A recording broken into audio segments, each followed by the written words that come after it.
नमस्कार विद्यार्थी मित्रांनो, स्काय अकॅडमीमध्ये आपलं स्वागत आहे। कर्सिव्ह कॅपिटल लेटर्स आज आपण कसे असतात ते पाहूया।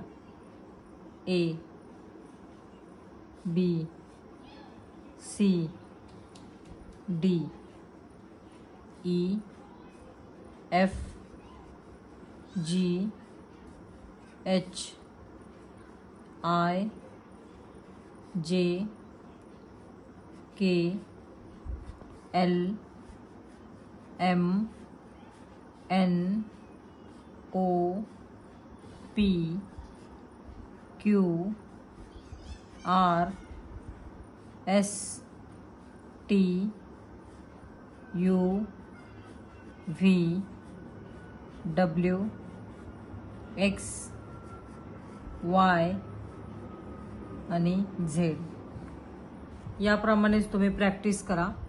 व्हिडिओ जर आवडला असेल तर लाईक, शेअर आणि सबस्क्राईब करायला विसरू नका। थँक्यू।